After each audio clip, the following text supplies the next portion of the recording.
What's your name and where are you from? Jesse James. I'm from Belmar, New Jersey. Belmar, New Jersey. Belmar. Because Oh, there's two Belmars in New Jersey. There's one near Camden. I'm from the shore. so you're from the cool one. Yeah, the cool Belmar. I was walking here a couple hours ago, and I seen you, and you were sitting here, and you had this sign that said "God bless, God is good," but you were so quiet, you weren't saying nothing. You were looking straight ahead, Nope. and I was gonna approach you for an interview for my other channel. So we did an interview, and then after I ended the interview, you asked me my name. I said my name is Lamont, and you're like, yeah, there's a guy on YouTube named Lamont, and he goes to graveyards. And I'm like, yeah, that's me. And then you got like stoked out that you recognized me. Totally. Yeah. So, and I was surprised because you told me that you don't have a phone. Right. But Well, I've only been homeless since June, so. okay, but and you don't have a phone now. No, I do not. Everything I had was stolen. Like literally everything. But you told me that you were in a sober living house. Yes, I was in a sober living house So you used to in watch Anchorage. me. Oh yeah, I've been watching you for years, a couple years now. You've been out for what, 2 or 3 years? Yeah. Yeah, I've been watching you since you came Yeah, out. you were stoked. I was actually flabbergasted that you recognized I remember me. the ones you were going down south, and you were going to a couple graves down there. And I saw you in the Hollywood Cemetery, both the Hollywood cemeteries, the smaller one and then also the larger one. Yeah, that's where I'm originally from, is Hollywood. Yeah, that's why I didn't know it was you or not. I noticed you right away as soon as you walked up. This guy looks like the guy from YouTube, but I knew you from Los Angeles, so I didn't think it was you. Yeah, no, I do quite a bit of traveling when I go around the country. You picked a good time to come out here with the hurricane and all. We just had a Hurricane Ida. 100 people died in Florida. Wow. Shocking. I did not From believe. this hurricane that just passed? Yes. Oh my God, yeah, it was really bad. It didn't even hit us, so. Yeah, we got lucky, but we did get the edge of it. It was pretty bad. Yeah, so It was the worst storm I had since we've been out here. I mean, it really didn't rain all summer. Like, there was one other storm besides this that happened for 2 days. This was the only other storm all summer. We and actually had a drought, I think. and you told me that you sleep on the boardwalk right here. That you sleep like Under the boardwalk, yes. Under the boardwalk. Yes. And you have like a tent that Yes, you I made a tent.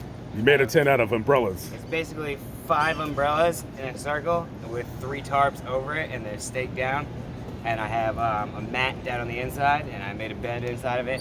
It's got all my whatever I have left and stuff that didn't get stolen. Hello. Down there, and that's basically where I stay. I have my buddy Justin that stays with me because it's a little scary under the boardwalk considering someone got murdered up there a little while ago. About a week or Yeah, so you were ago. saying that your friend got. Yeah, killed. one of my friends overdosed up there, and they found his body after they found somebody was murdered up there. They were stabbed to death, one of my friends, and I guess they found my other friend's body because he was missing for a couple weeks. We didn't know where he was. I figured he went to either the hospital or jail or rehab, but it turns out he was overdosed under the boardwalk. And I had a feeling he might have been. I was going to go up there and check, but I didn't want to be the one to find him. I couldn't live with seeing that.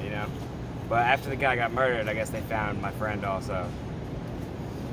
Have you? So, and you told me earlier that you have a little bit of a drug problem yourself. Yeah, I've been a drug addict for about 8 years. So, what's your? This is probably a stupid question. I don't want to say your favorite drug, but what's your drug of choice? I'm an upper guy. I like cocaine and meth, but I also do heroin. Okay, and I started off with the heroin. so you started smoking it, I started sniffing it to begin with. Does sniffing it? Did you get like a? What's the difference between smoking and sniffing? Well, I never smoked it. I mean, I either sniff it or shoot it. But sniffing it, it's like the difference between sniffing coke and shooting coke. I mean, Do you get higher from one faster? You get higher faster when you shoot it. Okay, so when you snort it, It takes longer to get high and you get less high. but when you smoke it, I've never smoked it. oh, okay. We don't have black tar out here. We have what's called China White. I know you're from out west, most of that black tar out there, but I have no idea anything about that. Out here we have China White. You can either sniff it or you can shoot it, but I know people do smoke it. I haven't seen people smoke it, but I wouldn't know what it's like. I've never done that before. What was the first time you slammed it, which is like First time I mainline? shot heroin? Yeah. First time I shot heroin was about December 2014, and I was sniffing around 8 to 10 bags at a time, which is basically a whole bundle. That's $50 worth of heroin out here. And I thought we had 3 bags left. It was me and my girlfriend. She got me into it. I won't say her name, but she got me into it, and she was basically, we were dating because she ended up going out. She was with a guy before me that used, and he got her into it. And And then when we first started seeing each other, she kept going back to him to use. And I was basically, if you can't beat him, join him type of thing. I tried to get her to stop for like 2 years, but she kept going back to him and lying that she was with him. She'd come to me all high. So I was like, you know what? I'll get high with you. And I started sniffing it.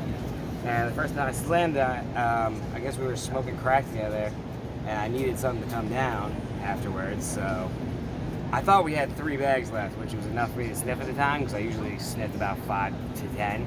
But I thought we had 3 left. Turns out she did them all, and there was only 1 left, which I wasn't even going to feel at all. So I told her to shoot me up with it. And I was deathly afraid of needles at the time.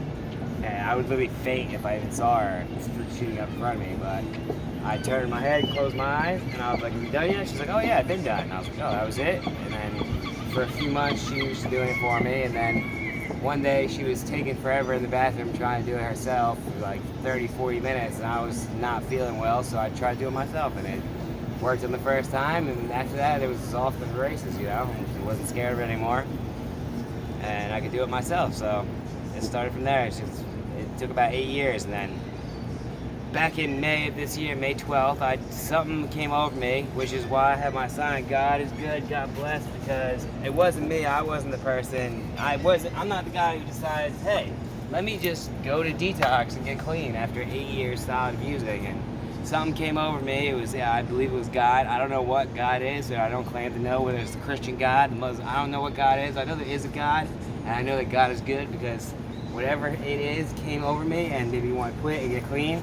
And I went to a detox. I got clean after I was there for 7 days. And then from there, I went to a sober living house. My mother paid for it out in Egg Harbor Township. I chose Egg Harbor Township because it was down in South Jersey. It's near Atlantic City. I'm a big Fish fan. Fish with a PH, the band.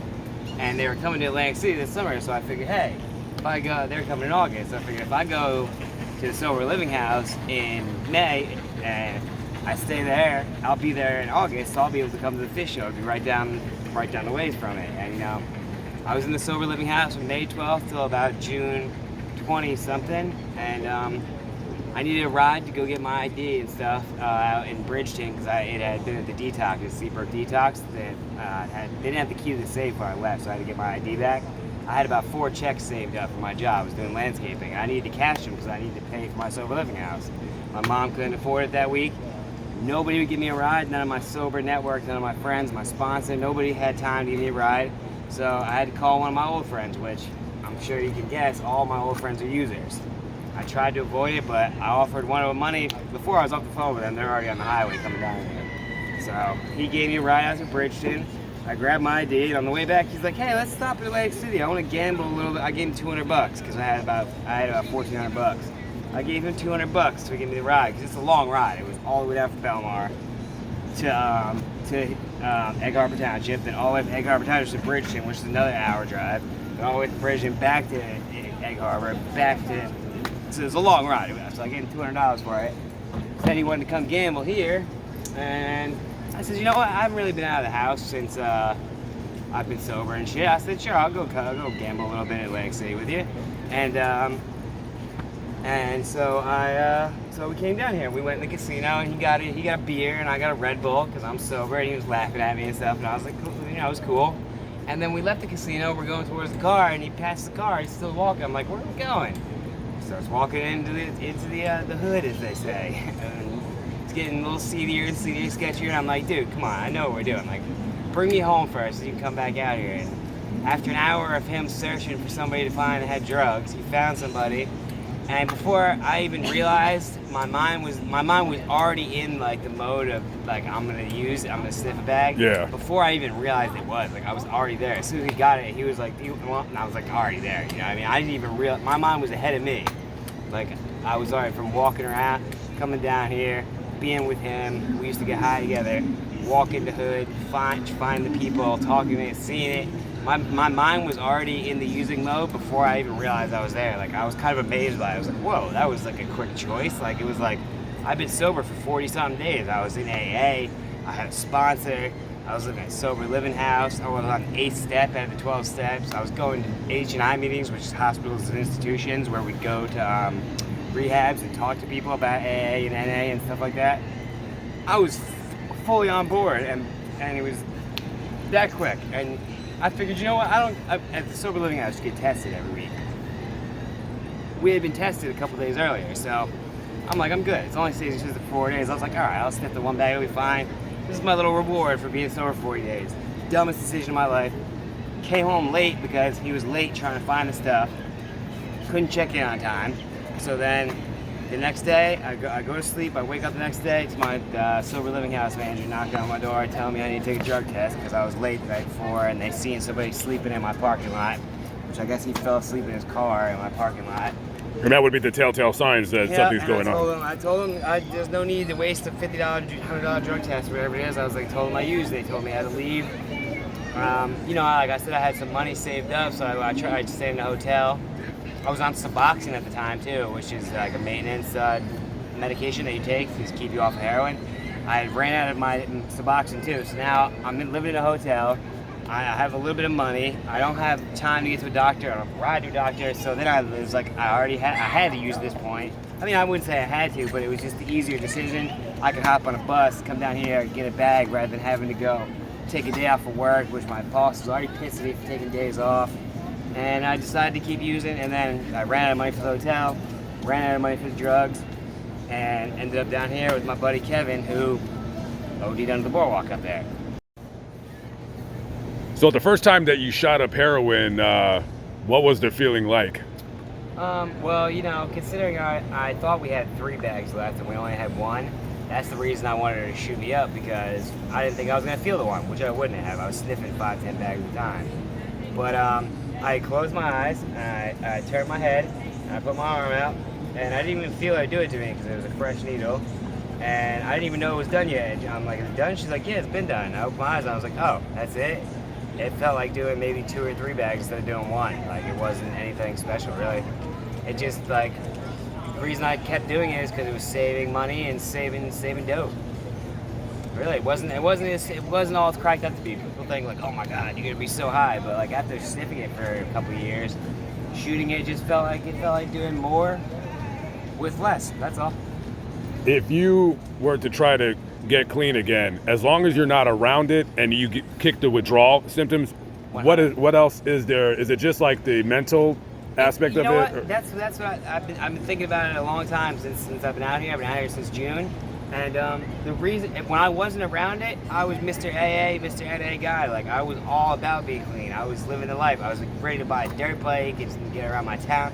I was all about it. The only reason I used is because I was around someone that I used to use with, and it was right in front of my face. And I had been searching for it all day. I'm just getting back into that mental state where I used to use, like with someone I used to use, walking around the hood looking for it, having it in my face, watching him get high. It just, like I said, my mind was there before I even was, you know? I didn't even realize it. It was scary. It's really scary. They say you're all once an addict, always an addict. Like they said when they introduce themselves in the meeting, they say, hi, I'm Jesse, I'm an addict. You're an addict for life, and it's scary, man. It's always there in the back of your head, even when you don't think it's there. I had no idea. I was convinced that I wasn't going to use that night, and I ended up using it. I was noticing your hands. Is that where you shoot up? No. This was actually a flushing virus that I caught out here. It's all, check it out. Whoa. I had about 80 of these things, man. They all went away now. These are just scar tissue now. This is not. So you got that from shooting dope? No, this was a flesh-eating virus. A bunch of people have it here. Look, you got it on my legs too. I don't shoot my legs.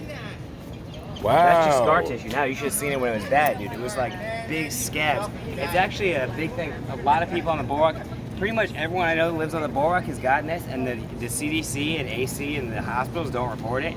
It's called necrotizing fasciitis or something like that. Necrotizing fasciitis. It's a flesh-eating virus. Basically, it stops you. You get wounds. Anything you can get. You get a mark, a scab. Look, it ate my thumb away. My thumbnail got eaten away. Half my thumb's nails missing. It eats away your skin, and it doesn't allow your skin to form a scab. So your skin just keeps rotting and rotting. And you know what the cure for it is? Salt water. The ocean. I jumped in the ocean 2 times, and it went away completely. It's just scar tissue now. But it'll go away eventually, totally. The combination of your friend ODing, your friend recently getting murdered down the boardwalk, and this, flesh-eating virus, does that make you want to stop? I had a mental breakdown at one point. Like, I was in my tent, and I was under the boardwalk, and I just had a breakdown. I was in tears, I bawled. I was just like, why? Why me?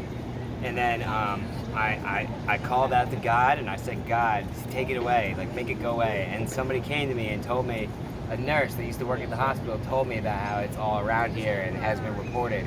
And she told me to get Epsom salts in warm water. And she told me if I can't afford that or if I can't get it, she has to jump in the ocean. And I took her advice. I said, God, take it away. And I walked in the ocean and I stood in the ocean and I did that twice for 15 minutes, 2 days in a row, and it went away completely. It's amazing, man. Mother Nature carried me. You lucked out then, but You have no idea how bad it was, dude. I counted the scars the other day. From all the scars I had, there's 80 scars, about 20 on each limb. final question: where do you see yourself? Where do you want to be in 5 years? I want to get my girlfriend back. I want to marry her. I want to be following fish around the country. And I want to be just living a good life, man. That's all I want. And I want to come out here and I want to bless every homeless person I see with $20. That's where I see myself in 5 years. Right on. Well, if anybody is in Atlantic City and they stop by, say hello to Jesse James. He ain't gonna say nothing to you. Nope, I'll be here with my. He's just gonna he's gonna be sitting right We're there. running the Hard Rock. Yeah. God bless sign. Just keep it quiet. And you're not gonna say a word. Well, sometimes I say God bless, and sometimes I say God is good. Just depending on how I feel. That's all. Well, right on. Well, thank you for your time. Appreciate you. Of course. Thank you, Lamont. Peace out. Nice to meet you. Yeah, brother. later. God bless you. That was cool.